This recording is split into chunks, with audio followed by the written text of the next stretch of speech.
ज्ञान चैतन्य प्रसारम्। నమస్కారం, మన ధర్మం కార్యక్రమానికి స్వాగతం. ఇవాల్టి మన ధర్మం కార్యక్రమంలో మన ధర్మ సందేహాన్ని నివృత్తి చేసేందుకు మనతో పాటు ఉన్నారు ప్రముఖ ఆధ్యాత్మికవేత్త ఆచార్య శ్రీ తాడేపల్లి పతంజలి గారు. గురుగారు నమస్కారం. నమస్కారం అమ్మా.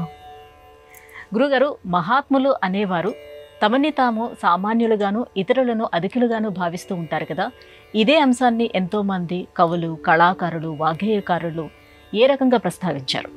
ఇప్పుడు కూడా ఆత్ముడు మహాత్ముడు, గొప్పదైనటువంటి మనస్సు కలిగినటువంటి వాళ్ళు ఎప్పుడూ కూడా తమ కంటే ఇతరులు ఎక్కువ అని భావిస్తారు, ఇతరుల కంటే తాను ఎక్కువ అని ఎప్పుడు భావించరు. రకరకాలు దీనికి మనం సాక్ష్యాల కింద మనం చెప్పచ్చు. ఉదాహరణకి మహారాష్ట్రలో ఏకనాథుడు అని చెప్పి ఒక గొప్ప భక్తుడు ఉన్నాడు. ఆ ఏకనాథుడు అనేటువంటి భక్తుడు ఎప్పుడూ కూడా దైవస్మరణ చేస్తూ ఉండేవాడు. ఇది నచ్చనటువంటి ఒక నాస్తికుడు ఏకనాథుడు మార్గంలో వెళుతూ ఉంటే పైనుంచి ఉమ్మేసేవాడు. ఆయన మీద పడేది, గాండ్రించి ఉమ్మేసేవాడు. మేడ మీద ఉండేవాడు ఆయన. ఏకనాథుడు ఆ బాట వెంబడి నడుస్తుండేవాడు. ఏమి ఒక్క మాట మాట్లాడలే ఏకనాథుడు. అలాగా ఈయన 108 సార్లు అట్లా ఈయన ఉమ్మేస్తూ ఉండేవాడు. ఆయన నదిలోకి వెళ్ళేవాడు, మళ్ళీ స్నానం చేసి స్వామివారి యొక్క స్మరణ చేసుకుంటూ వచ్చేవాడు. ఆయన నదికి వెళ్ళేటప్పుడల్లా ఈయన ఉమ్మేస్తూ ఉండేవాడు. ఇలా 108 సార్లు ఉమ్మేసిన ఈయన నుంచి ఒక్క ప్రతిస్పందన లేదు, తనని ఏమీ అనటం లేదు అని చెప్పి అతనే తట్టుకోలేకపోయాడు. ఆ ఉమ్మేసిన ఆయన తట్టుకోలేక ఏకనాథుడి దగ్గరికి దిగి వస్తారు. ఇది మనం బాగా గుర్తుపెట్టుకోవాలి. మనం గనక ఓర్పుతోటి ఉంటే ఎదుటివాడు దిగి వస్తాడు. ఆ మేడ మీద నుంచి దిగి వచ్చి, స్వామి, నేను ఇన్నిసార్లు మిమ్మల్ని అవమానించాను, 108 సార్లు అవమానించాను, మీరు ఒక్కసారి కూడా నన్ను ఏమి అనలేదు అని అంటే, ఎందుకు నాయనా అనవలసినటువంటి అవసరం ఏముంది? నీ ధర్మం నువ్వు పాటించావు, నీ స్వభావాన్ని నువ్వు చాటుకున్నావు, ఓర్చుకునేటువంటి నా స్వభావాన్ని నేను చాటుకున్నాను. నాకు ఇంకో గొప్ప మేలు జరిగింది ఏం తెలుసా? 108 సార్లు ఇలా జరిగి కాబట్టి 108 సార్లు కూడా నేను అలా నదికి వెళ్ళి చక్కగా విష్ణు స్మరణ చేయగలిగాను. కాబట్టి 108 సార్లు విష్ణు స్మరణ చేసేటువంటి ఆ అదృష్టాన్ని నాకు నువ్వు ప్రసాదించావు. అందుకు నేను నీకు నమస్కారం చెయ్యాలి. అతనిలో ఇంకా మానవత్వం ఉంది కాబట్టి కాళ్ళ మీద పడ్డాడు. అంటే మనిషి ఎప్పుడూ కూడా ఓర్పుతో గనక ఉండటం చాలా కష్టం. ఏకనాథుడిలాగా అందరం ఉండలేం. ఒక చెంప కొడితే ఇంకో చెంప, గాంధీ మహాత్ముడు చెప్పినట్లుగా. కానీ ఏకనాథుడు దాన్ని ఈ ఆధునిక కాలంలోనే నిరూపించి చూపించాడు, కాళ్ళ మీద పడ్డాడు. కాబట్టి మహాత్ములు ఎప్పుడూ కూడా తమ కంటే అందరినీ అధికుల కింద భావిస్తూ ఉంటారు, అందరినీ భగవత్ స్వరూపుల కింద భావిస్తుంటారు. కాలమే దానికి పరిష్కారం చెబుతుంది తను అవమానించే వాళ్ళకని భావిస్తూ అన్నిటినీ భగవంతుడి మీదకే నెట్టివేస్తుంటారు. నాహం కర్త అరి కర్త, ఇది మన సంప్రదాయం యొక్క సిద్ధాంతం. నేను కాదు కర్తని, అన్నిటికీ కూడా భగవంతుడే కర్త అనే భావాన్ని నాలిక చివరి నుంచి కాకుండా హృదయంలో నుంచి మనం భావించుకుంటూ ఉంటుంటే అనేక మందిని ఏకనాథుల్లాగా తయారవుతూ ఉంటాం. బాగా చెప్పారు గురుగారు. ఇక మరో సందేహం, దీపం వెలిగించేటప్పుడు ఆ వత్తి ఏ దిక్కుకి ఉండాలి? అలాగే సాయం సంధ్య వేళలో ఖచ్చితంగా మనం దీపారాధన చెయ్యాలా? దీపం అనేటువంటిది వెలుగుకి భగవంతుడికి ప్రతీక. దేవుడు మన ఇంట్లో ఉన్నాడు అని చెప్పటానికి ఒక విగ్రహమో ఒక చిత్రమో కాదు, దీపం అనేటువంటి దాన్ని తప్పనిసరిగా పెట్టమన్నారు. అందులోనూ సాయం సమయంలో, ఉదయం ఎలాగో దీపారాధన చేస్తావు, కానీ సాయం నుంచి అంటే చీకటి పడుతున్నటువంటి సమయం దగ్గర నుంచి మరుసటి రోజు ఉదయం వరకు కూడా దీపం అనేటువంటిది అంటే ఒక వెలుగు ఇంట్లో ఉండాలట. వెలుగు లేకుండా గనక ఉంటే ఆ ఇంట్లో దరిద్రం వస్తుందని చెప్పి మన సంప్రదాయం చెప్తుంది. నేను దీపం వెలిగించట్లేదండి, ఇప్పుడు వస్తున్నటువంటి ఆ విద్యుత్ శక్తి దీపాలు ఏవైతే ఉన్నాయో ఆ దీపం ఏదో ఒకటి చిన్నది వెలిగిస్తున్నాను మా పూజా గదిలో, మంచిది. భావనామాత్ర సంతుష్టు భావగ్రాహి జనార్దన అని ఒక మాట ఉంది. జనార్దనుడు క్రియ కంటే కూడా భావాన్ని గ్రహిస్తూ ఉంటాడట. అంటే వాడు చేసేది పాపం ఈ మనస్సులో ఈ భావాన్ని ఉంచుకొని చేస్తున్నాడు, సంప్రదాయంలో ఉన్నట్టుగా చేయటం లేదు, కానీ ఆ సంప్రదాయంలో ఉన్నదాన్నే ఇంకో రకంగా వాడు చేస్తున్నాడు. కాబట్టి ఆ భావాన్ని గ్రహిస్తాట, మన మనసులో ఉన్న భావాన్ని గ్రహిస్తాడు. భక్తుడి మనసులో ఉన్న భావాన్ని గ్రహించి ఆ జనార్దనుడు సంతోషిస్తాడు. అందుకని ఆయన్ని భావగ్రాహి జనార్దన అంటారు. సరే, ఇంతకీ కాబట్టి దీపం అనేది తప్పనిసరిగా సాయం సంధ్య అంటే చీకటి పడే దగ్గర నుంచి మరుసటి రోజు ఉదయం వరకు ఇంట్లో వెలుగుతూ ఉండవలసిందే, అది ఏ రకంగా అయినా సరే. ఇక దీపం ఏ వైపుకి వెలిగించాలి, అది మన ప్రశ్న. ఇక్కడ రకరకాల సిద్ధాంతాలు ఉన్నాయి. ఇందులో ప్రధానంగా సిద్ధాంతం ఏంటంటే తూర్పు వైపు అని కొంతమంది చెప్తున్నారు, కానీ మన ఎక్కువ ధర్మశాస్త్రాలు పడమర వైపుగా గనక వెలిగిస్తే నీకు జీవితంలో అత్యద్భుతమైనటువంటి ఫలితాలు నీకు లభిస్తాయి అని చెప్తున్నారు. కానీ ఎట్టి పరిస్థితుల్లో కూడా దక్షిణం వైపుకి మాత్రం దీపం ముఖాన్ని పెట్టకూడదంటున్నారు, అలా వెలిగించకూడదని చెప్పి పెద్దవాళ్ళు చెబుతూ ఉన్నారు. అది గురుగారు, ఇక మరో సందేహం. సత్యనిష్ట అనేది వ్యక్తిత్వాన్ని మరింత రాణింపజేస్తుంది అని చెప్తారు. గౌతమ్ బుద్ధుడు ఈ సత్యనిష్ట గురించి చేసినటువంటి ప్రబోధ ఏంటి? గౌతమ బుద్ధుడు ఇక్కడ బుద్ధావతారాలు మనకి లోకంలో 2 రకాలుగా ఉన్నాయి. దశావతారాల్లో ఒక బుద్ధావతారం ఉంది, అట్లాగే లోకంలో గౌతమ బుద్ధుడిది ఒక ప్రచారంలో ఉన్నటువంటి ఇంకొక బుద్ధావతారం. ఇప్పుడు మనం లోకంలో ప్రచారంలో ఉన్నటువంటి బుద్ధుడి గురించి చెప్తున్నాను నేను. రాహులుడు అనేటువంటి ఒక కుమారుడు ఉన్నాడు. ఈయన చాలా సత్యం వద ధర్మం చెర ఉన్నటువంటి వాడు గౌతమ బుద్ధుడు. అందువల్ల కుమారుడికి సత్యం యొక్క గొప్పతనాన్ని ఒక చిన్న కథ ద్వారా చక్కగా ప్రబోధం చేశాడు. జాతక సంహిత అనే ఒక గ్రంథం ఉంది, అందులో మనకి ఇది కనపడుతుంది. ఏమని చెప్పాడంటే, ఒక ఏనుగుకి ఒక మావటివాడు బాగా శిక్షణ ఇస్తూ ఉండేవాడట. అన్ని రకాల శిక్షణ ఇస్తూ ఒక తొండం మాత్రం కిందికి పెట్టద్దు అని శిక్షణ ఇచ్చాట.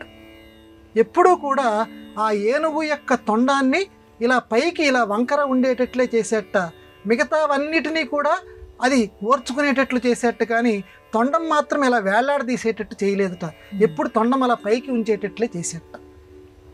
అంటే ఒక నిష్ఠ కింద దాన్ని అలవాటు చేయాలి. ఎందుకంటే యుద్ధ రంగంలో తొండం గనక అలా వేళ్లాడుతూ ఉంటే ఆ తొండంలో నుంచి ఏదైనా బాణాలు గనక దూసుకుపోతే, తొండం దానికి చాలా ప్రధానం కాబట్టి ఏనుగు త్వరలో మరణిస్తుంది కాబట్టి తొండాన్ని ఇలా చుట్టుకొని ఉంటే ఆ తొండం లోపలికి బాణం వెళ్ళేటువంటి అవకాశం, శూలం వెళ్ళేటువంటి అవకాశం తక్కువ కాబట్టి చుట్టూ ఉండేటట్లు చేసేట్టు, కానీ వేళ్లాడవతీయకుండా ఆ మావటివాడు శిక్షణ ఇచ్చాడు. అయితే ఒకరోజు పొరపాటున ఎదుటి శత్రువు వేసినటువంటి బాణమో శూలమో కింద పడితే ఈ ఏనుగు అప్పటిదాకా ఉన్న శిక్షణ మర్చిపోయి ఒకసారి ఆ చుట్టూ ఉన్నటువంటి తొండాన్ని ఇలాగ నిలువుగా సహజ స్వభావం కింద వచ్చేసేసి ఆ తొండంతో ఆ బాణాన్ని ఇలా తీసింది. అప్పుడు మావటీయుడు గమనించాడు, చాలా త్వరగా దాన్ని యుద్ధరంగంలో నుంచి బయటికి తీసుకెళ్ళిపోయాడు.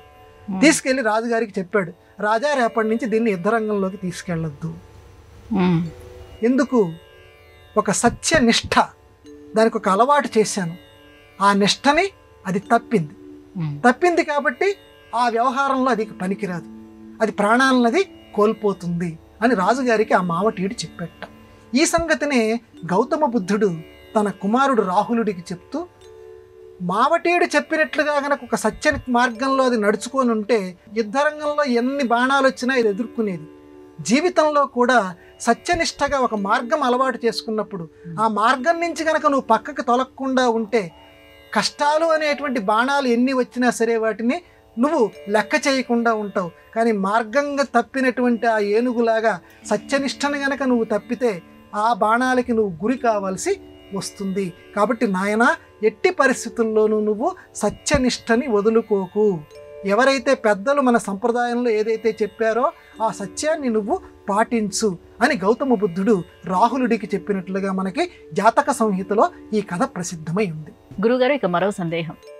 ద్రోణుడు, భీష్ముడు, సైంధవుడిని నేను ఇప్పటికే సంహరించాను అని భగవద్గీతలో అర్జునుడితోటి శ్రీకృష్ణుడు చెప్తాడు. కానీ అప్పటికి వాళ్ళు ఇంకా బతికే ఉంటారు కదా, అయినప్పటికీ శ్రీకృష్ణుడు ఎందుకు అలా చెప్పాడు? ద్రోణంచ భీష్మంచ జయద్రథంచ అని భగవద్గీతలో శ్రీకృష్ణ పరమాత్మ అర్జునుడికి ఒక మాట చెప్తాడు. అర్జునా, నేనేదో వాళ్ళని చంపుతున్నాను అనుకుంటున్నావా? ఇప్పటికే వాళ్ళు చచ్చిపోయారా, ఊరికే అలా బాణం వేయి అన్నాడు. ద్రోణుడు ఇప్పటికే చచ్చిపోయాడు, భీష్ముడు చనిపోయాడు, సైంధవుడు చనిపోయాడు, ఇక మిగిలినటువంటి సైన్యం ఉంది చూడు, వీళ్ళందరూ కూడా చనిపోయిన వాళ్ళే. చనిపోయిన వాళ్ళ మీదకి నువ్వు బాణాలు వేయి అన్నాడు. ఇది మనకు ఆలోచిస్తే ఇప్పటికే వాళ్ళని నేను చంపేశాను, నువ్వు ఊరికే బాణాలు మాత్రం వెయ్యి అన్నాడు. మనకు ఆలోచన చేస్తే ఇది ఎట్లా కుదురుతుంది? అప్పటికి బతికున్నారు వాళ్ళు, ఇంకా యుద్ధం మొదలు కాల. భగవద్గీత ఎప్పుడు మొదలైందమ్మా? ఎప్పుడు చెప్పాడు శ్రీకృష్ణుడు? ఇంకా యుద్ధం మొదలు కాక మునుపు చెప్పాడు. యుద్ధం మొదలు కాక మునుపు అర్జునుడికి పాపం విషాదయోగం వస్తే నేను ఇంతమందిని చంపలేనంటే అప్పుడు భగవద్గీత బోధించాడు. ఆ భగవద్గీతలో ఏం చెప్తున్నాడు? ఇప్పటికే వీళ్ళందరినీ నేను చంపేశాను, నువ్వు కేవలం నిమిత్త మాత్రో భవ కౌంతేయ, నువ్వు నిమిత్త మాత్రుడి బాణాలు అయ్యి అంటున్నాడు. దీనికి ఎలా సమన్వయం చేయాలి అనంటే ఎటర్నల్ ట్రూత్ అని ఒకటి ఉంది ఆంగ్ల పరిభాషలో, అంటే శాశ్వత సత్యం. మనకి పరిమిత సత్యమే కాలం అనేటువంటిది, మనం పరిమిత కాలంలో మనం ఉన్నాం, కానీ భగవంతుడికి శాశ్వత కాలం. మనకు కేవలం వర్తమాన కాలం ఒక్కటే తెలుసు, జరిగిపోయింది మాత్రమే మనం గుర్తుపెట్టుకుంటాం, అది పరిమితంగా. కానీ భవిష్యత్తు మనకి తెలియదు, గతం కూడా మనకి పరిమితంగానే గుర్తుంటుంది. మరి స్వామికి వచ్చేసరికి అటు భూతం కానివ్వండి, భూతకాలం కానివ్వండి, వర్తమాన కాలం కానివ్వండి, భవిష్యత్తు కాలం కానివ్వండి, అవిచ్ఛిన్నంగా ఈ మూడు ఆయనకి తెలుసు. గత జన్మల్లో నువ్వెవరివే నాకు తెలుసు అన్నాడు శ్రీకృష్ణుడు అర్జునుడితోటి. నువ్వేమేం జన్మలు ఎత్తావో నాకు తెలుసు అన్నాడు. కానీ అర్జునుడికి తెలిసేటువంటి అవకాశం లేదు. అందువల్ల భూతకాలము ఆయనకి తెలుసు, జరుగుతున్న కాలము తెలుసు, భవిష్యత్ కాలము తెలుసు. కాబట్టి శాశ్వత సత్యం తెలిసినవాడు, శాశ్వత కాలం తెలిసినవాడు. కాబట్టి భవిష్యత్ కాలంలో రాబోయే 10 రోజుల్లో నువ్వు భీష్ముడిని చంపుతావు, కాబట్టి భీష్ముడు చచ్చిపోయినట్టు లెక్కే. కాబట్టి జరుగుతున్నదేదో ఆయనకి తెలుసు, రాబోయే కాలం ఆయనకి తెలుసు. కాబట్టి రాబోయే కాలంలో ఎలాగో భీష్ముడు చనిపోతాడు, ద్రోణుడు చనిపోతాడు, ఎందుకంటే కాలస్వరూపాన్ని నేను. అందువల్ల నా కాలంలో వీళ్ళందరూ ఎప్పుడో చచ్చిపోయిన వాళ్ళ కింద లెక్క. మన కాలంతో స్వామివారి కాలాన్ని మనం లెక్క పెట్టకూడదు. అందువల్ల స్వామివారి యొక్క కాలంలో, శాశ్వతమైన కాలంలో అంతా ఆయనకి తెలుసు. కాబట్టి వీళ్ళందరూ చనిపోయినటువంటి వాళ్ళే అని ఆయనకి తెలుసు. కాబట్టి ఆ మాట ఆయన అనగలిగాడు. మన మానవులు అలా అనలేము, ఎందుకంటే ఎదుర్కొంటే బతికున్నారు కదా అనిపిస్తుంది. కానీ రేపు జరగబోయే విషయం ఆయనకి తెలుసు. కాబట్టి స్వామివారు ఆ మాట అన్నారని చెప్పి ఈ భగవద్గీతకి భాష్యం రాసినటువంటి వాళ్ళు సమాధానం చెప్పారు. అది అందువల్ల శాశ్వత కాలస్వరూపుడైనటువంటి శ్రీకృష్ణ భగవానికి మనం నమస్కారం చేద్దాం. గురుగారు, ఒక యోగి ఆత్మకథ పరమహంస యోగానంద స్వామివారు దీన్ని రచించారు. ఆధునిక కాలంలో జీవించినటువంటి ఆ మహాత్ముడి యొక్క ప్రత్యేకత ఏంటో తెలియజేస్తారా? ఎందుకంటే ఈ లోకంలో మన సంప్రదాయం పట్ల ఇంకా ఎక్కడన్నా ఏ మూలన్నా కూడా కొంచెం సందేహం ఉంటే ఆ సందేహాన్ని పటాపంచలు చేసేటువంటి అత్యద్భుతమైనటువంటి యోగ సాధన చేసినటువంటి మహానుభావులు ఈ ఆధునిక కాలంలో బతికున్నారు మన కళ్ళ ముందే. కొంతమంది సజీవులుగా ఉన్నారు, కొంతమంది అస్తంగతులయ్యారు, మరణించారు. అలా మరణించినటువంటి మహానుభావుల్లో, యోగి పొంగవుల్లో పరమహంస యోగానంద ఒకరు. ఇప్పటికీ వారు రాసినటువంటి పుస్తకం ఒక యోగి ఆత్మకథ. ఆ పుస్తకం అనేక వందల భాషల్లోకి అనువాదమైంది. ఆయన యోగుల్ని, హిమాలయంలో ఉండేటువంటి యోగుల్ని ఆయన కలుసుకున్నారు, వాడితోటి మాట్లాడారు, గాలిలో తిరిగేటువంటి యోగులతో మాట్లాడారు, ఇట్లా ఎక్కడో గుహల్లో ఉన్నటువంటి వాళ్ళతో మాట్లాడారు. వాళ్ళ యోగులతో మాట్లాడినటువంటి విధానాలు, వాళ్ళతో చేసినటువంటి సంభాషణలు, వాళ్ళ మహిమలు ఆయన సజీవంగా చూసిన ఈ పుక్కిటి పురాణాలు కావు. వాటన్నింటినీ అంత గొప్పగా చదువుకున్నటువంటి ఆ పరమహంస యోగానంద ఒక పుస్తక రూపంలో రాశారు, ఒక యోగి ఆత్మకథ అని. అందువల్ల తాను చూసినటువంటి దాన్ని రాసినందువల్ల ఇప్పటికీ దాన్ని పరమ ప్రామాణికమైనటువంటి పుస్తకంగా దాన్ని భావించి వేల మంది, లక్షల మంది ఆ పుస్తకాన్ని చదువుతూ ఉంటారు.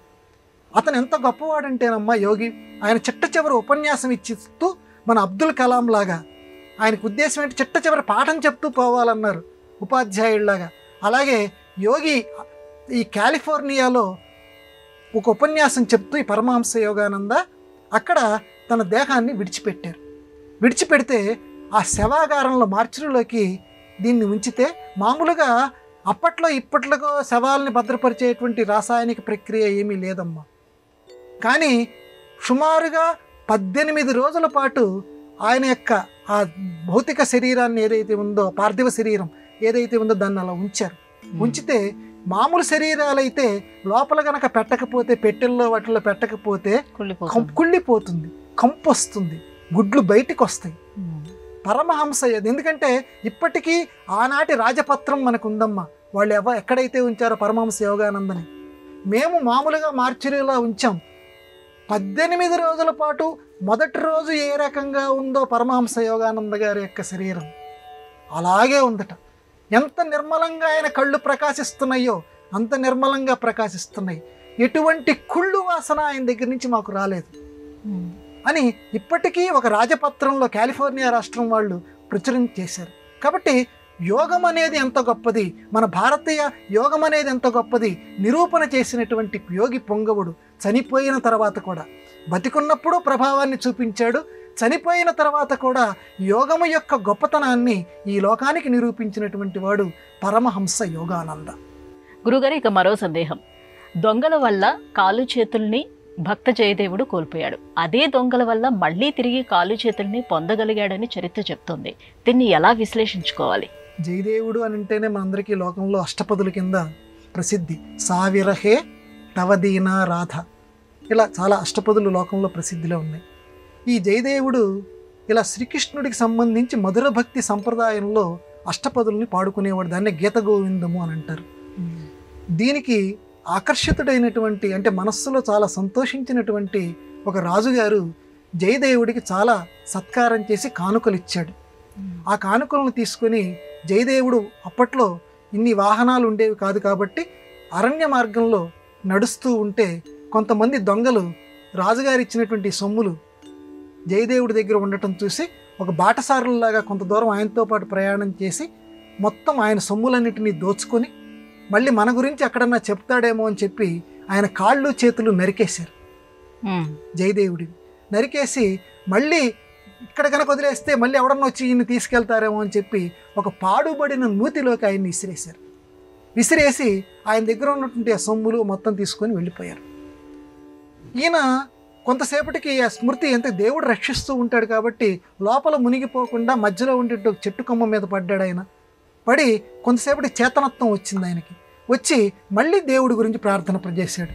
ఏనాడు ఎవరిని నిందించల, ప్రార్థన చేస్తూ ఉంటే ఈయన అదృష్టం కొద్దీ ఇంకో రాజుగారు ఎవరో అదే మార్గం గుండా వెళ్తూ ఈయన కీర్తనలో ఉన్నటువంటి ఆ మాధుర్యానికి ఆకర్షితుడై తన ఆస్థానానికి తీసుకెళ్ళి చక్కగా ఒక రాజగురువు కింద ఈయన్ని ఉంచుకున్నాడు. ఉంచి చక్కగా మీరు పాటలు పాడుతుండండి, అదే నేను వింటుంటాను, అదే మీ కార్యక్రమం అన్నాడు. ఇట్లా ఉంటే ఒకసారి ఈ జయదేవుడు ఒక చక్కటి సత్కార కార్యక్రమం ఒకటి చేస్తూ ఉంటే ఎవరైతే తన కాళ్ళు చేతులు నరికారో అదే దొంగలు మళ్ళీ కొంతకాలానికి ఈ రాజుగారి దగ్గర ఏదో యాచన కోసం వచ్చారు. వాళ్ళు ఈ జయదేవుడిని చూసి అయ్య బాబాయ్ వీడు మనల్ని గుర్తుపడతాడేమో అనుకున్నారు. జయదేవుడు గుర్తుపట్టాడు. కానీ మహాత్ములు కదమ్మా ఆయన, ఏమల్లా రాజుగారితో ఏమన్నాడో తెలుసమ్మ జయదేవుడు, వీళ్ళకి అదనంగా ఏమైనా ఇప్పించగలిగిన అవకాశం కనుకుంటే ఇప్పించండి, వీళ్ళు నా స్నేహితులు అన్నాడు. వాళ్ళు సిగ్గుతోటి కుంచుకుపోయారు. అదనంగా ఆభరణాలు అవి ఇచ్చారు. ఇచ్చిన తర్వాత రాజుగారు కొంతమంది భటుల్ని తోడిచ్చి ఆ దొంగలతోటి పంపిస్తూ చెప్పాడు, జాగ్రత్తగా వీళ్ళని మార్గానికి చేర్చండి అని. ఆ దొంగలు ఈ భటులతోటి అన్నారు, జయదేవుడి మీద ఆరోపణ చేశారు. వీడు ఎవడనుకున్నావు, మళ్ళీ వీళ్ళు వెళ్ళి ఏమన్నా చెప్తారేమో అని చెప్పి తప్పుడు పనులు చేశాడు. రాజుగారు ఉరిశిక్ష వేయమంటే వాడి ప్రాణాలు కాపాడి కాళ్ళు చేతులు నరికి బావిలో పడేసాం మేము. వీడు అందుకని ఆ తప్పు ఎక్కడ చెప్తామని చెప్పి మాకు సొమ్ములు ఇప్పించాడు అని చెప్తుంటే భూమి వినలేకపోయింది. భూమి ఒక్కసారి చీల్చిపోయింది. చీలిపోయి ఒక్కసారిగా ఆ దొంగలు మాత్రం లోపలికి వెళ్ళిపోయారు. ఆ భటులు మళ్ళీ తిరిగి వచ్చి జరిగిన విషయం అంతా చెప్పారు. జరిగిన విషయం తెలుసుకుంటే మామూలు మానవులైతే తెక్క కుదిరింది కదా అనుకుంటాం. అయ్యయ్యో నా వల్ల కదా వాళ్ళు అలా బాధపడాల్సి వచ్చింది అని జయదేవుడు అంటుంటే మళ్ళీ కాళ్ళు చేతులు తిరిగి వచ్చేసేట ఆయనకి. అయ్యో నా వల్ల దొంగలు మళ్ళీ భూలోకం విడిచిపెట్టి ఆ పాతాళ లోకానికి వెళ్ళిపోయారా అని జయదేవుడు అన్నట్ట. అంటే ఇక్కడ జరిగిందా జరగలేదా అని ఇక్కడ మనకు ఉద్దేశం. ఒక సాటి మనిషి పట్ల ఒక మహానుభావుడు ఎంతటి మహిమాన్వితంగా ఉండాలి, ఎంతటి ఉదార బుద్ధిగా ఉండాలో ఈ జయదేవుడి కాళ్ళు చేతుల యొక్క కథ మనకి తెలియచేస్తుంది. గురుగారు, నిత్య పూజా విధిలో నీటిని వినియోగిస్తాం కదా, ఎటువంటి నీటిని మనం వినియోగించాలి? నిజానికైతే పవిత్రమైనటువంటి నీటినే మనం పూజా కార్యక్రమాల్లో వాడాలి.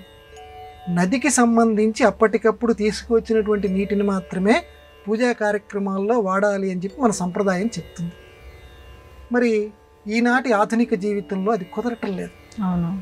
ఎక్కడికక్కడ మనం కొన్ని ప్రాంతాల్లో అయితే 4 రోజులకి 5 రోజులకి నీళ్ళు వస్తున్నాయి. ఆ నీళ్ళనే జాగ్రత్తగా దాచిపెట్టుకుంటున్నాం. ఆ నీళ్లతోటే మనం పూజా కార్యక్రమాలు చేస్తున్నాం. లేదా ఆ ట్యాపులు తిప్పినటువంటి నీళ్ళనే ప్రతిరోజు కూడా మనం పూజా కార్యక్రమాలకి వాడుతున్నాం. మరి సంప్రదాయం చెప్పిన దానికి ఇప్పుడు మనం చెప్తున్నటువంటి నీటి వినియోగానికి, పూజా కార్యక్రమాల్లో వాడేటువంటి విధానానికి మనకి రెండిటికి మధ్య కొంత వ్యత్యాసం, విరుద్ధం మనకి కనపడుతుంది.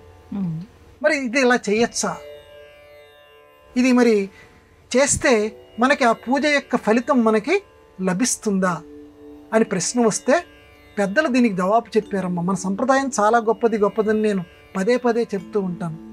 ఇప్పుడు చూడండి, మామూలుగా అపవిత్ర పవిత్రోవా సర్వావస్థాం గతోపివా యస్మరేత్ పుండరీకాక్షం స బాహ్యాభ్యంతర శుచి పుండరీకాక్ష పుండరీకాక్ష పుండరీకాక్ష. ఇది పూజా కార్యక్రమాల్లో మొట్టమొదటి చెప్తారు. దాని అర్థం ఏమిటి? అపవిత్ర పవిత్రోవా, నేను పవిత్రుణ్ణి కానీ అపవిత్రుణ్ణి కానీ, సర్వావస్థాం గతోపివా, స్నానం చేసి ఉండని స్నానం చేసి లేక ఉండని, శుభ్రమైన బట్టలు కట్టుకొని ఉండని అపరిశుభ్రమైన నిన్నటి బట్టలు కూడా కట్టుకొని ఉండని, వాటితో సంబంధం లేదు. సర్వావస్థాం గతోపివా యస్మరేత్ యహ స్మరేత్ పుండరీకాక్షం. ఎవడు ఆ విష్ణుమూర్తిని ధ్యానిస్తాడో, ఇక్కడ కీలకమైనటువంటిదమ్మ మన సంప్రదాయం చెప్తోంది, స బాహ్య ఆభ్యంతర శుచి.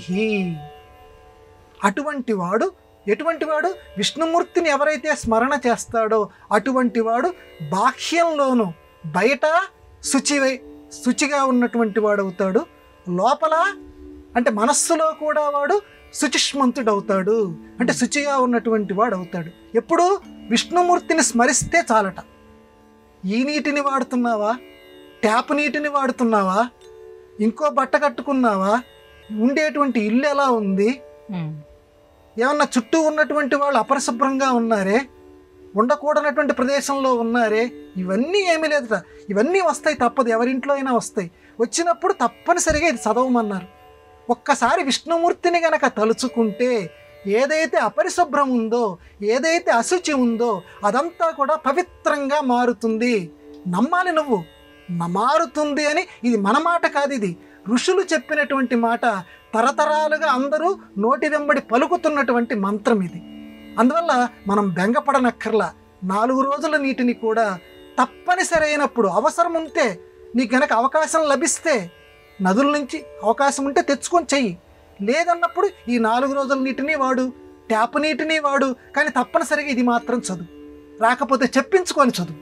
చెప్పించుకొని చదివితే నువ్వు శుచివవుతావు, నువ్వు తెచ్చిన నీళ్లు కూడా శుచివంతం అవుతాయి. ఇది పెద్దలు చెప్పినటువంటి మాట.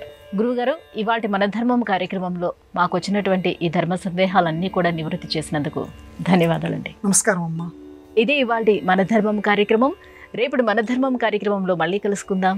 నమస్కారం. ఈ కార్యక్రమాన్ని తిరిగి చూడాలనుకుంటే www.youtube.com/ETV Life Spiritual లో చూడవచ్చు.